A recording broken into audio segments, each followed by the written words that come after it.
Give me $200,000 or you're dead to this family. My sister said that. Not a stranger, not a debt collector. My older sister Megan, 3 days after I made the mistake of sharing good news with the people I thought loved me. By Sunday dinner, there were 7 people at that table. One of them was my lawyer. One was the pastor my mother invited to guilt me into compliance. And by the time we got to dessert, the person crying wasn't me. It was Megan. But she wasn't crying about money. Before I go on, please take a moment to like and subscribe, but only if this story genuinely speaks to you. Drop your location and local time in the comments. I love knowing where you're all watching from. I'm Thea. I'm 31. I'm an accountant from a small town outside Columbus, Ohio. Now let me take you back to a Tuesday evening in March, the night I picked up the phone and made the worst call of my life. I don't play the lottery. I want that on the record. I'm the kind of person who tracks every dollar in a spreadsheet and brings lunch to work in Tupperware. But that Tuesday, I stopped to fill up my tank at a speedway outside Westerville, and there was a Mega Millions sign on the counter, $2. I thought, why not? 4 days later, I'm sitting in my apartment staring at my phone screen, checking the numbers for the 3rd time. Then the 4th, then the 5th, $1.2 million. After taxes, about $740,000. Still enough to change my life. Enough to finally buy a house. Enough to stop renting. Enough to breathe. And the very first thing I did, before calling a financial advisor, before calling a lawyer, before doing anything a smart person would do, I called my mother. "Mom, you're not going to believe this," she screamed. She screamed. I could hear her pulling the phone away from her ear, shouting into the next room, "Gerald, Thea won the lottery! Thea won the lottery!" And for a moment I felt something I hadn't felt in years. I felt like I belonged to them again. Within an hour, Dad called. His voice was warm for the first time in months. "Proud of you, kid." 3 words I'd been chasing my whole life. Within 2 hours, Megan called, sweet as honey. "Oh my God, Thea, I'm so happy for you. We should celebrate. We should do a family dinner." Then she asked a question that seemed harmless at the time. "So, how much was it after taxes?" I told her. Because I trusted her. Because I was still stupid enough to believe that good news could just be good news in this family. For about 2 hours, I felt like I had a family again. That was the most expensive feeling of my life. Wednesday morning, not even 24 hours later. Mom called while I was at my desk at work. Casual voice, the kind she uses when she's about to ask for something but wants you to think it's your idea. "Honey, I've been meaning to tell you, the roof's been leaking again. The estimate came back at about $15,000. Wouldn't it be wonderful if we could finally get that fixed?" I said I'd think about it. Thursday, Dad called. No small talk. No, how are you? Just, "You know what your mother and I sacrificed. I worked double shifts so you could go to college." Here's the thing about that statement. It's not true. My father did work double shifts, but that money went to bills, to Megan's cheerleading gear, to a boat he sold 3 years later at a loss. My college was paid for with federal loans. Loans I'm still paying off at 31, but I didn't say that, not yet. Thursday night. Megan called again. The honey was gone. "Thea, I need $200,000. Todd and I are drowning. The credit cards, the mortgage, it's bad. You have the money. This is what family does." 200,000 out of 740. More than a quarter of everything I had. I told her I needed time to think. "What's there to think about?" I opened my mouth to answer, but she cut me off. "If you say no, don't bother showing up Sunday." She hung up. I sat in my apartment, lights off, phone still in my hand. 3 days ago, I was nobody to these people. I got one check, and suddenly the whole family had a claim on my life. I just didn't know yet how organized that claim was about to get. Friday morning, my phone buzzed with a text from a number I hadn't seen in months. Pastor David Patterson from Mom's church. "Thea, your mother reached out to me. She's concerned about you. Generosity is a blessing. I hope you'll pray on this. Call me anytime." So Mom had gone to the church. Of course she had. That's Donna Andrews' playbook. When guilt doesn't work at home, take it public. But that wasn't the worst part. Megan had been busy too. I started getting texts from extended family, people who normally only contacted me at Christmas. Aunt Diane. "Hey, sweetie," Megan called. "Everything okay?" Uncle Bob. "Heard there's some tension. Family's everything, Thea. And then, the one that actually made me sit down on the bathroom floor at work. Grandma Ruth, 81 years old. The woman who taught me to bake pies when I was 9. Her text read, "I'm disappointed in you, sweetheart." Megan had gotten to her. Megan had called every single person in the family and told her version, the version where I was the villain. I checked my phone again, a notification from Facebook. Megan had posted in our family group, "Pray for our family. Some people forget what blood means when money shows up." 14 reactions, 8 comments, all supportive of Megan. Then I thought about something practical, something that made my hands shake. I co-signed Dad's truck loan 2 years ago. If he stopped making payments, my credit score tanks. I can't buy a house with wrecked credit. Mom's savings account, the one I'm listed on as a co-holder from 2019 when she needed help setting it up. She can access that anytime. They had leverage, real leverage, not emotional, financial. That night, I opened my laptop and started doing something I hadn't told anyone about yet. I'm an accountant. Numbers are what I do for a living. But somehow, in all the years I'd been quietly helping my family, I had never once added it all up. I opened a blank spreadsheet that Friday night, pulled up my bank statements going back to 2017, cross-referenced Venmo transfers, wire receipts, canceled checks. It took me 4 hours. March 2019, $30,000 wired to Megan Andrews Cole. She and Todd had separated for the first time. She needed rent, a deposit, groceries, a lawyer consult. I covered all of it. Her exact text at the time, "I'll pay you back when I get back on my feet, I swear." I still had the message saved. She never paid back a cent.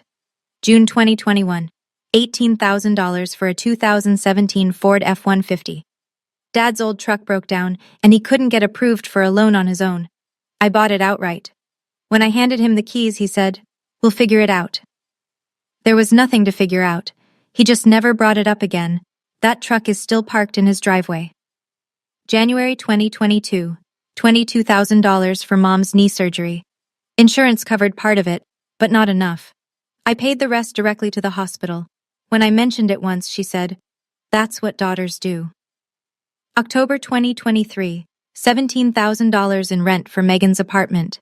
She and Todd had separated again. 6 months I covered. She came back to Todd in April 2024 and never mentioned the money. I stared at the bottom of the spreadsheet. $87,000. $87,000. I'd never seen it as one number before. I'd always thought of each one as a separate thing, a favor here, a gift there. But sitting in my apartment at midnight, looking at that total, something shifted in me. I wasn't angry, not yet. I was just awake. I spent Saturday morning running the math on what happens if I do nothing. If I give Megan $200,000, I lose more than a quarter of my after-tax winnings. The house I've been saving for disappears. I go back to renting, back to Tupperware lunches, back to watching my bank account like a heart monitor. And Megan learns, for the 5th time, that screaming loud enough works. If I stay silent and refuse, Megan controls the narrative. She's already turned Grandma Ruth. She's already got the church involved. Dad has the truck loan. If he stops paying out of spite, my credit craters. Mom has access to that joint savings account. They can squeeze me without ever raising their voices. But those were the financial calculations. The real math happened at 2:14 p.m. on Saturday, when my phone rang and the screen showed Megan's number. It wasn't Megan. "Auntie Thea?" A small voice, shaking. "Mommy says you don't love us anymore. Is that true?" Lily, 7 years old. The kid I take to the zoo every spring. The kid who made me a card last Christmas that said, "Best aunt in the world," because she hadn't learned to spell aunt yet.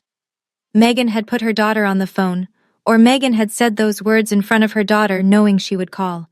Either way, she used a 7-year-old child as a weapon. "Lily, honey, I love you. That will never change." "Then why is Mommy crying?" I closed my eyes. Something in me shifted past the point of repair. "You can take my money. You can call me selfish to every person in this town, but you don't get to use a 7-year-old to break me. That is the line." I picked up the phone, called Rachel Whitfield, my college roommate, family law attorney. "Rach, I need your help. Are you free Sunday?" "Friday night." I was heating up leftover soup when Megan called again. I let it ring 3 times. Then I picked up. Have you thought about it? Her voice was flat, transactional. I have. I'm not giving you 200,000, Megan. Silence. 2 seconds. 3. So that's your answer. That's my answer. More silence. Then her voice dropped into something I recognized. The tone she used when she wanted to make someone feel small. She'd been doing it since we were kids. Fine. Then I'll tell Lily you chose money over her. Don't bring Lily into this. She's already in it. She asked me why her aunt is being selfish. She's 7, Megan. She asked because you told her to. Click. I stared at the dark screen. My soup was boiling over on the stove. I didn't move. 20 minutes later, a text came in. Not from Megan, from Todd. 6 words. I'm sorry about all this. I read it twice. Todd had never texted me directly. Not once in the 7 years he'd been married to my sister. He'd always been background, the guy who loaded the dishwasher at Thanksgiving while Megan held court at the table. The guy who nodded when Megan talked and disappeared into the garage when she didn't. But here he was. 6 words, no context, no follow-up. I almost texted back. Instead, I saved the message and put the phone face down on the counter. I didn't know what Todd's text meant yet. But I filed it away in the same part of my brain where I file things that don't add up. Numbers that seem small at first, but end up mattering more than everything else on the spreadsheet. My soup had burned. I ate cereal instead. Saturday morning, 8:07 a.m. I know the exact time because I was still holding my coffee when Dad's name lit up my screen. Gerald Andrews doesn't call before noon unless someone's dead or he's angry. No one was dead. You will give your sister what she asked for. No hello. No morning, kid. Just a command, delivered in the same voice he used when I was 12 and tracked mud on the carpet. Dad, that's not how this works. I didn't raise you to be this way. You didn't pay for my college, Dad. I did. Silence. The longest silence I'd ever heard from my father. Gerald Andrews always has something to say. He has opinions on everything. Football, politics, how his neighbors mow their lawn. But when I said that sentence, there was nothing. Just the sound of Fox News playing in the background. When he finally spoke, his voice was harder. Sunday dinner. Be there. And bring a better attitude. I'll be there, but I'm bringing something else. He hung up. I sat at my kitchen table and realized I was shaking. Not from fear, from the fact that I had just talked back to my father for the first time in 31 years, and the sky hadn't fallen. The earth didn't crack. I was still here, still breathing, still holding a cup of coffee that was going cold. I called Rachel. She picked up on the first ring. Are you sure about this? She asked. I've never been more sure. Then I'll be there at 4:30. Wear something comfortable. And Thea, don't let them see you sweat. I hung up and opened the spreadsheet one more time. 87,000. I printed it, every page. Then I put it all in a folder and set it by the front door. Okay, I need to pause here for a second. In my experience, moments like these, where your own father tells you that you owe him, those don't come from nowhere. He lost his job 5 years before this. He'd been sitting at home, watching his younger daughter become more financially stable than he ever was. I'm not excusing it, but I understand the wound underneath it. Now here's what I want to ask you. When Megan told me she'd turn Lily against me, do you think she was bluffing? Or do you think she actually would have gone through with it? Tell me in the comments. Let's get back to the story. Saturday afternoon. I needed milk and eggs. Normal things. The kind of errands that remind you the world still exists outside your family drama. I drove to the Kroger on Main. I was loading bags into my trunk when I heard my name. Thea, wait. Todd Cole was standing 2 spots over, holding a gallon of orange juice and a bag of diapers. Wait, not diapers. Pull-ups. For Lily. She'd been potty trained for years, but she still used them at night sometimes. Megan hated talking about it. But I knew because Lily told me once during a zoo trip, whispering like it was a classified secret. Todd looked terrible. Bags under his eyes, 3-day stubble. His Carhartt jacket had a grease stain on the sleeve that I was pretty sure had been there since Christmas. I didn't know about the phone call to Lily, he said. I found out last night. He shifted the juice to his other hand. I told her not to do that. She didn't listen. Then why are you still going along with this, Todd? He looked at the ground. His jaw tightened. Because I've got nowhere else to go. It was the most honest thing he'd ever said to me. Todd Cole, 37, plumber, father, husband, and trapped, not by love, by logistics. He started walking toward his truck. Then he stopped, turned around. For what it's worth, you've been more than fair to this family. I just wanted you to know someone sees that. He climbed into his truck and pulled out of the lot. I stood there in the Kroger parking lot holding my eggs and thinking about what Todd knew that he wasn't saying. Because that man was carrying something heavier than a gallon of orange juice. He knew exactly how much his wife owed. And it wasn't just to me. Saturday night. I was sitting on my couch with the folder on the coffee table, going through the printouts one more time, when my phone buzzed. Aunt Diane. I braced myself. Megan had called her. This was probably the next wave. Megan called me yesterday, Diane said, told me you're refusing to help the family. Diane, I didn't call to lecture you, sweetheart. I stopped. Diane Andrews is 54. She teaches 4th grade at Millbrook Elementary. She's my father's younger sister, and she's the quietest person in the Andrews family, which means she's either the smartest or the most afraid. I've never been sure which. Your father borrowed $12,000 from me in 2018, she said. Never paid back a cent. When I asked, he stopped returning my calls for 6 months. I didn't know this. In 31 years, no one had ever told me this. I've watched this pattern for years, Thea. You're not the first person Gerald and Donna have done this to. You're just the first one who might actually stand up. My throat tightened. Why didn't you ever say anything? Because he's my brother, and because until now, I didn't think anyone would believe me. She paused. I was invited to Sunday dinner. I'll be there. Diane, thank you. Don't thank me yet. She hesitated, long enough for me to hear her take a breath. There's something else, but it's not my place. You'll find out soon enough. She hung up before I could ask what she meant. I sat in the dark for a long time after that call. The folder sat on the table, fat and quiet. Tomorrow it would speak for me. But tonight, for the first time in a week, I didn't feel completely alone. Sunday, 5 o'clock. The sky over the suburbs was that particular shade of gray-orange you only get in central Ohio in March. Like the weather can't decide if it's winter or spring, so it splits the difference and gives you nothing.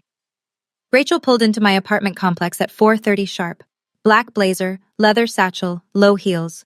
She looked like she was walking into a deposition, not a pot roast dinner. You ready? She asked. No, let's go. We took my car. 15-minute drive, past the speedway where I bought the ticket, past Millbrook Elementary where Diane teaches, past the church where Pastor Patterson was probably finishing his Saturday sermon prep. Dad's house is a single-story brick ranch on a quarter-acre lot. White aluminum siding, a basketball hoop from 1998 still bolted above the garage, net gone. The lawn was patchy and brown. Gerald Andrews has never been a yard man. 3 cars already in the driveway. Pastor Patterson's gray Buick, Diane's Subaru, Megan and Todd's minivan, and there, parked right in front, the 2017 Ford F-150 I bought for $18,000. Blue, chrome bumper, mud on the wheel wells. I picked up the folder from the back seat. Rachel grabbed her satchel. Mom opened the front door before we knocked. She was wearing her good blouse, the one with the little flowers she saves for church. Her eyes went straight to Rachel. Who's this? This is Rachel, my friend. She's joining us for dinner. Donna's smile thinned. We didn't set a place for... Then we'll add a chair. I stepped inside. The house smelled like pot roast and potatoes. Fox News murmured from the living room. The dining table was already set. 7 places, carefully arranged. I noticed immediately where they'd put me, directly across from Dad, like a defendant facing a judge. Everyone was already seated when we walked in. Gerald at the head of the table. Megan to his right, mascara freshly applied, chin high. Todd to his left, hands flat on the table, staring at the salt shaker. Diane at the far end, quiet, watching everything. Pastor Patterson sat next to Mom's empty chair, Bible resting on his knee. Someone had set up a folding chair in the corner near the window. For Rachel. Rachel looked at the chair, looked at me, and sat down without a word. She didn't need to be at the table. She just needed to be in the room. Mom brought out the pot roast, set it in the center. Nobody served themselves. Gerald didn't wait. Let's get this over with. Donna sat down and reached for the pastor's arm. Thea, Pastor Patterson is here because we love you. We're worried about you. Patterson cleared his throat. Thea, your mother tells me there's been some tension in the family. Family is God's first gift. Generosity is... Pastor, with respect, were you told the full story? He blinked. Megan didn't give him time to answer. The full story is you won $1 million and won't help your own family. Gerald tapped the table with 2 fingers. Enough. Thea, we're not asking for all of it. Just help your sister. That's what good people do. Donna's eyes were already red. She'd been preparing the tears in advance. I didn't raise you to be cold. I looked around the table. Gerald's jaw was set. Megan's arms were crossed. Donna was dabbing her eyes with a napkin she'd pulled from her lap. Patterson looked uncomfortable. Diane hadn't moved. I didn't say anything. Not yet.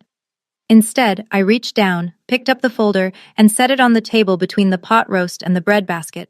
Every eye in the room landed on it. The folder was plain brown, letter-sized, about 1/4 inch thick.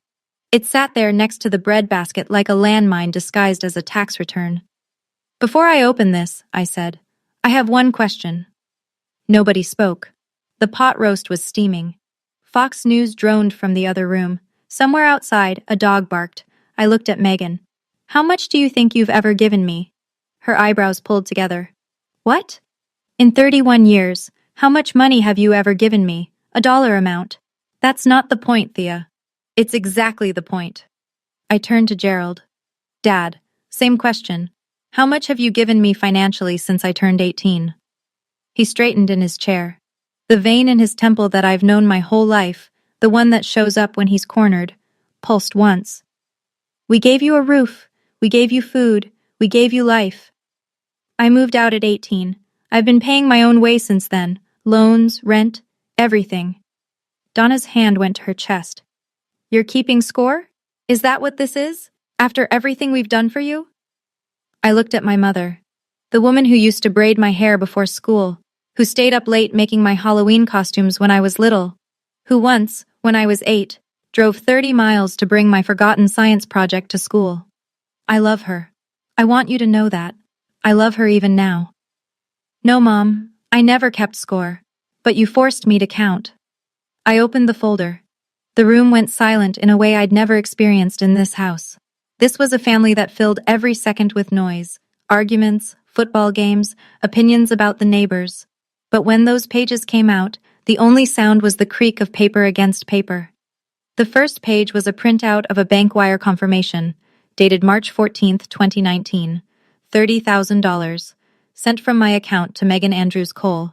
I read it the way I'd read a financial statement at work, calm, precise, no emotion.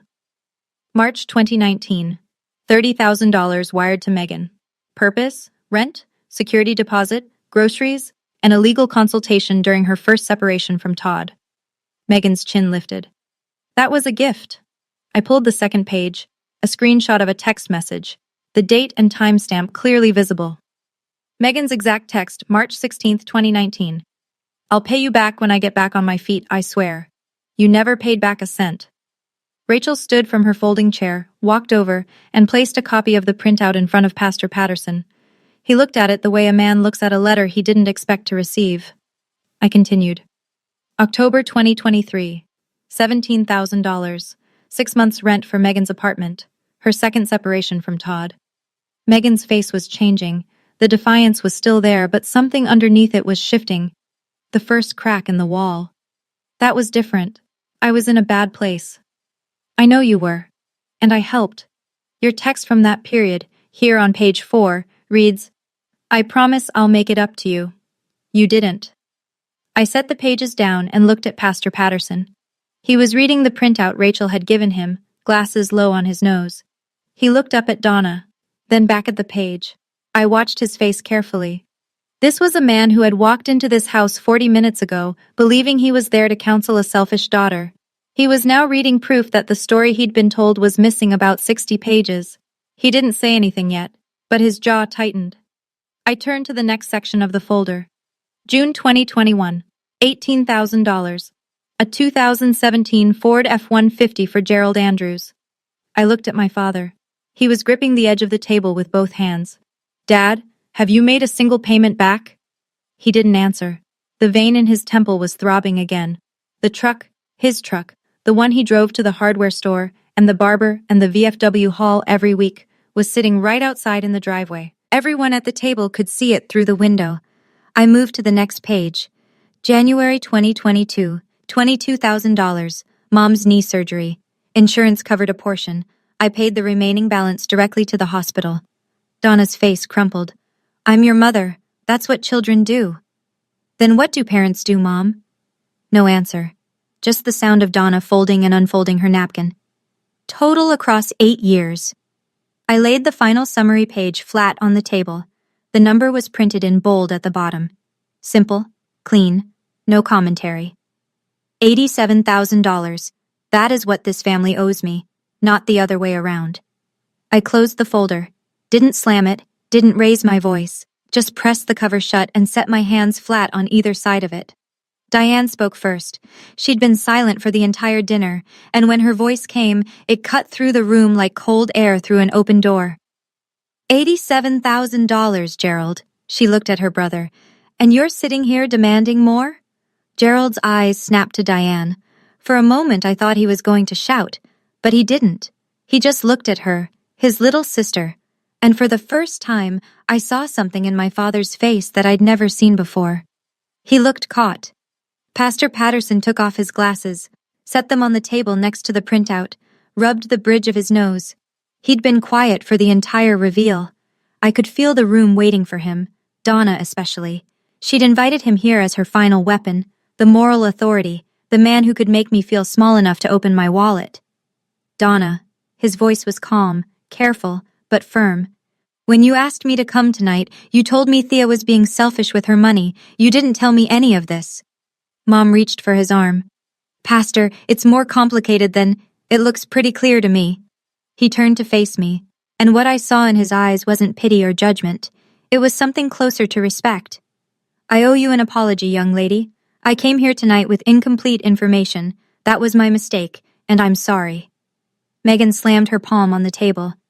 This is private family business. She had no right to bring a lawyer and spreadsheets to a dinner table. I didn't raise my voice. You made it public when you posted on Facebook, Megan. You made it public when Mom called the pastor. I'm just finishing what you started. The room went still. Megan opened her mouth, closed it. Her mascara was running now, 2 thin black lines tracking down her cheeks. Patterson pushed back his chair and stood. He picked up his Bible. I think I've heard enough. Donna, Gerald, I'd encourage you both to reflect on this, deeply. He walked around the table, stopped in front of me, and extended his hand. I shook it. Then he nodded to Rachel, who hadn't said a single word the entire evening. He walked out. The front door clicked shut behind him, and the room exhaled. The pot roast had gone cold. No one had touched the food. The bread basket sat untouched next to the folder like a still life someone would paint and title American Family March. I waited until the sound of Patterson's car engine faded from the driveway. Then I spoke. I'm not asking anyone to pay me back. I'm not here for revenge, but I need everyone at this table to hear what happens next. Gerald's eyes were on the window. Donna was gripping her napkin with both hands. Megan was wiping mascara with the back of her wrist. Todd was staring at the salt shaker again. 1. I'm removing my name from Mom's savings account tomorrow morning. Donna flinched. 2. I'm refinancing the cosign on Dad's truck. If the bank approves it, my name comes off. If not, I'll give you 90 days to find a new cosigner. Gerald didn't move. 3. There will be no more loans, no more gifts disguised as obligations.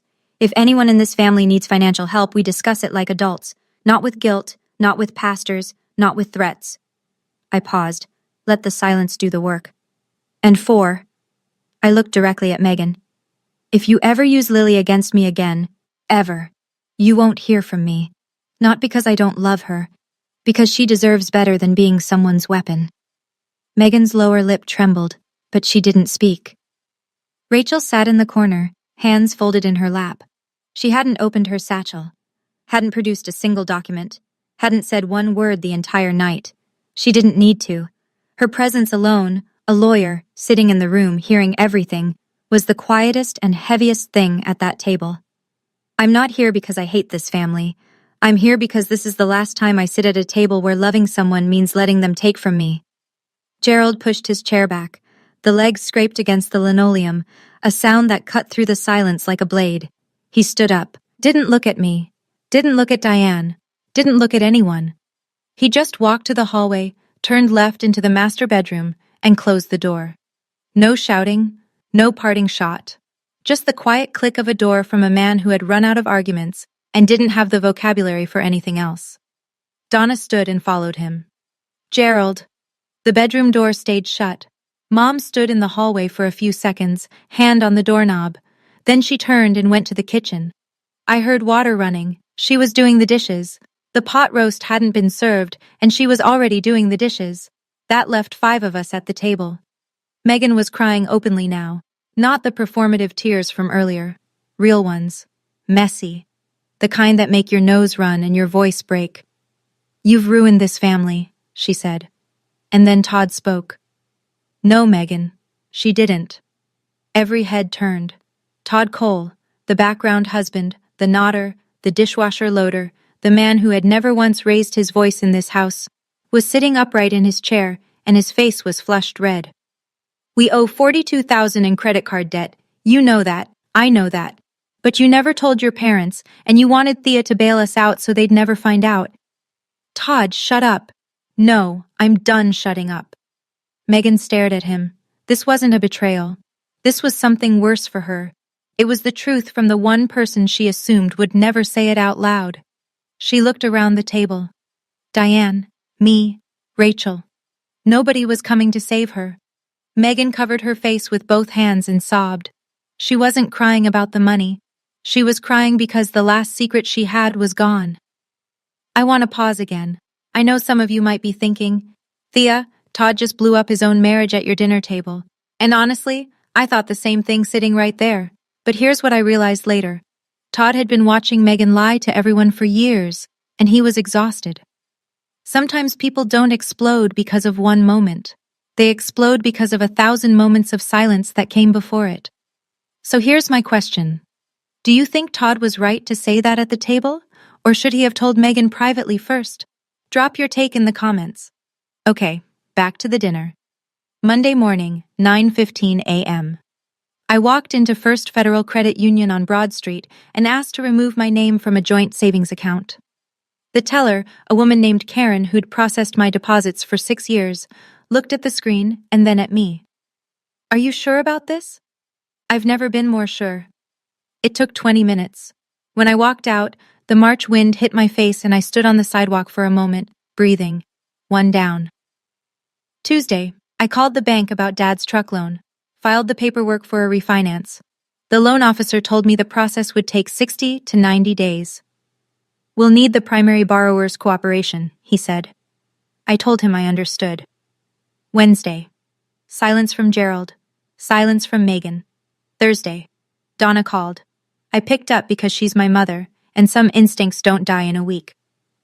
"You've torn this family apart, Thea." "I set a boundary, Mom. That's different." She hung up. Friday. A letter arrived. Not an email, not a text. A handwritten letter in a shaky cursive I recognized immediately. Grandma Ruth. "Dear Thea, I only heard one side. I'm sorry I judged you. Your grandfather would have been proud of you. Come see me when you're ready. Love, Grandma." I sat at my kitchen table and cried for the first time all week. Not because of the apology, because it meant someone in my family could hear the truth and change their mind. That weekend, Diane called. "I want you to know something. Gerald borrowed $8,000 from your grandmother in 2020. She never told anyone. He never paid it back." I closed my eyes. The number didn't surprise me. The pattern did. "You're not the only one, Thea. You're just the bravest." 2 weeks after Sunday dinner, Diane told me that Megan and Todd had started marriage counseling. I didn't ask for details. It wasn't my business. But Diane offered one. Todd told the counselor everything. The debt, the phone call with Lily, all of it. I felt something complicated when I heard that. Not satisfaction, not sadness exactly. Just the heaviness of knowing that one dinner had cracked open more than I intended. Todd called me once, brief, direct. "I should have spoken up years ago. I'm sorry I didn't." You spoke up when it mattered, Todd. He was quiet for a second. Then, Lily misses you. I miss her too. That was the whole conversation. Megan didn't call. Not a text, not an email, not a smoke signal. But 3 weeks after the dinner, something happened that I wasn't expecting. My phone buzzed at 8:42 p.m. on a Thursday. Megan's number. I opened the text and my chest tightened. I miss you, Aunt Thea. Can I come over? Love, Lily. The spelling, the lowercase letters, the fact that aunt was still spelled aunt. This wasn't Megan. This was a 7-year-old who had figured out how to open her mother's phone. I called Rachel. My voice was shaking. Can Megan legally stop me from seeing Lily? Rachel sighed. In Ohio, aunts don't have formal custody or visitation rights, but you're not in a custody dispute. You can reach out through Todd. I texted Todd that night. Simple. Tell Lily I love her. I'll always love her. He wrote back in 2 minutes. She knows. She told me she sent you a text on Megan's phone. Megan doesn't know. A 7-year-old girl sneaking her mother's phone to tell her aunt she missed her. That child knows who actually loves her. Kids always do. Here's the thing about small towns outside Columbus. Everyone goes to the same 3 places: the Kroger, the Speedway, and church. And in a town like ours, information doesn't need the internet. It has casserole drop-offs and post-church parking lot conversations. Pastor Patterson didn't tell anyone the details. He's a man of discretion, and I respect that. But the following Sunday, he gave a sermon. The topic? The sin of using generosity as a weapon. He didn't name anyone. He didn't have to. Donna was sitting in the 3rd pew. By the time Patterson reached his second point, something about how true giving doesn't come with a leash, Donna stood up, grabbed her purse, and walked out. Diane told me this later. She said the pew creaked when Mom got up, and nobody looked at her, but everybody watched her leave. In the weeks that followed, the phones started ringing. But this time, they were ringing for me. Uncle Bob called. I didn't know the full picture, Thea. I'm sorry I took sides before I had the facts. 2 cousins texted. One aunt sent a card. Not everyone, not a parade. But enough. Megan quietly deleted her Facebook post. The one about praying for the family. The one with 14 reactions. It just disappeared one afternoon, like it never existed. But screenshots live forever, and I knew at least 3 family members had already seen the original. Gerald still didn't call. Not a word. Donna called Diane twice, but not to apologize. To complain. Thea humiliated us in our own home, she told Diane. Diane said, No, Thea told the truth in your home. That's not the same thing. I didn't ask anyone to take sides. But for the first time in my life, I didn't have to prove I was worth believing. 3 months later, the refinance went through. My name came off Gerald's truck loan. The credit union officer called to confirm, and I said thank you, hung up, and sat in my car in the parking lot for 10 minutes, doing absolutely nothing. It was done. The last financial thread connecting me to my father's decisions was cut. I bought a house. Nothing fancy. A 2-bedroom Cape Cod on Elm Street, with a small yard and a front porch. The kind of house I'd been saving for since I was 23. It needed new gutters and the kitchen cabinets were from 1987, but it was mine. My name, my mortgage, my front door. I didn't post it on social media, didn't send announcements. The only people who came to the housewarming were Rachel, Diane, and, to my surprise, Todd with Lily. Megan knew. Todd had told her where they were going. She didn't object. Rachel brought wine. Diane brought a potted fern that she said would outlive all of us if you just water it on Sundays. Todd brought a toolbox and tightened the loose handle on my back door without being asked. That's the kind of man Todd is. He fixes things quietly. Lily walked through every room with her hands behind her back, like she was inspecting the place. She stopped in the 2nd bedroom. It was empty. Just white walls and carpet and a window that looked out on the backyard. Is this my room for sleepovers? I knelt down. If you want it to be. She hugged me. Hard. The kind of hug that means a kid has been saving it up for weeks. I also set aside $30,000 into a 529 education fund for Lily. Nobody's name on it but mine. No one in the family knows about it yet. Some gifts don't need an audience. 3 months. Gerald Andrews hasn't called his youngest daughter in 3 months. I know he's alive because Diane gives me updates I don't ask for. He mows the lawn. He goes to the VFW on Tuesdays. He watches the Buckeyes on Saturdays. He does everything exactly the way he did before, except he no longer picks up the phone to call me. Donna calls sometimes. Every conversation follows the same pattern. She starts with small talk, the weather, the neighbor's new fence, something she saw in the morning news. Then she slides into it. I just wish things could go back to normal, Thea. And every time I say the same thing. I love you, Mom, but I won't apologize for having boundaries. She sighs. We say goodbye. She doesn't call again for a week or two. I'm not waiting for an apology.